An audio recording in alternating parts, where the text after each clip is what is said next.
Hello बच्चों, let us first read the question. Dispersion of a white light by a prism is shown in the figure given below. What should be the position of second prism in order to recombine the spectra and yield white light? इस question में हमसे पूछा जा रहा है कि एक white light की डिस्पर्शन होती है, आपको दिखाई गई है डायग्राम में।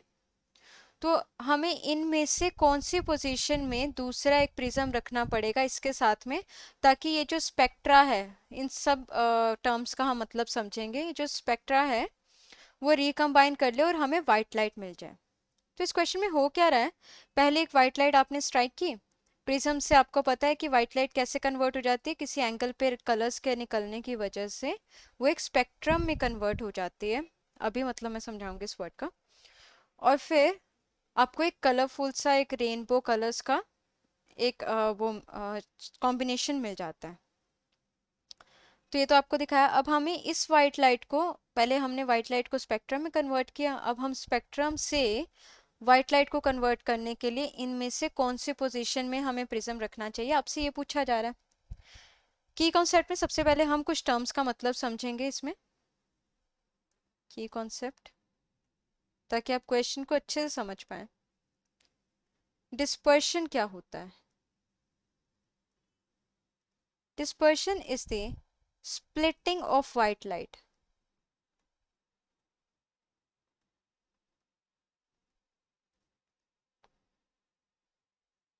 into its constituent colors. जो कलर्स कॉन्स्टिट्यूट कर हमें वाइट लाइट मिलती है, उन्हीं कलर्स को जो स्प्लिट कर दिया जाता है तो उन्हें हम क्या बोलते हैं? डिस्पर्शन। तो वो कलर्स क्या होते हैं? VIBGYOR, violet, indigo, blue, green, yellow, orange, red. आप इस तरह याद रख सकते हैं इसे, विबग्योर। तो यहाँ पे हमें यही मिल रहा है, हमें ये एक बैंड ऑफ दीज कलर्स मिल जाएगा। नीचे, सबसे नीचे होगा वॉयलेट वी और सबसे ऊपर होगा red are.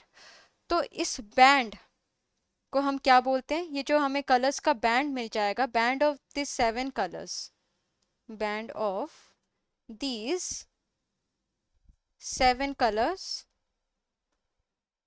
Is known as spectrum.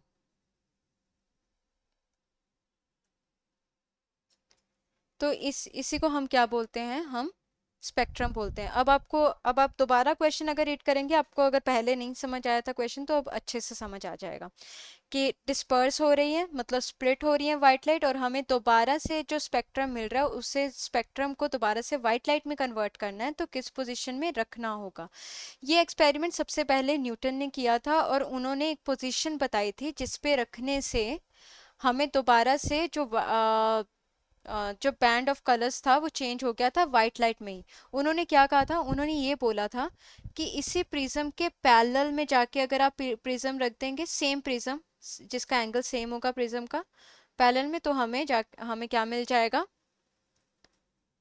हमें फिर से स्पेक्ट्रम से वाइट लाइट मिल जाएगी। वो डायग्राम कुछ इस तरह था। यहाँ से वाइट लाइट आई, डिस्पर्स हुई, डिस्पर्स मतलब splitting of white light, disperse हुई, स्प्लिट हो गई, और फिर वो स्प्लिट हुई हुई को रिकम्बाइन किया गया और हमें क्या मिल गई? Again white light. तो आप देख रहे हैं ये पी आर और पी डैश क्यू डैश दोनों क्या है? एक दूसरे के साथ पैरेलल हैं। क्योंकि ये आपस में पैरेलल हैं, इसकी वजह से ये दोबारा से रिकम्बाइन कर पाई हैं। तो यहाँ पे हमें देखना पड़ेगा कि कौन कौन सा जो है इसके पैरेलल है। जब हम इसको रख देंगे तो ये कुछ इस तरह दिखेगा, तो ये हो नहीं सकता। ये ऐसे पैरेलल में जाएगा ना, सामने रखना पड़ेगा। ये तो पैरेलल ही नहीं है, सी और डी तो बिल्कुल नहीं हो सकते, क्योंकि उनकी तो एक भी जो एज है वो पैरेलल नहीं है। बी हो सकता था, लेकिन उससे एग्जैक्टली पैरेलल इस तरह का डायग्राम नहीं बन रहा है।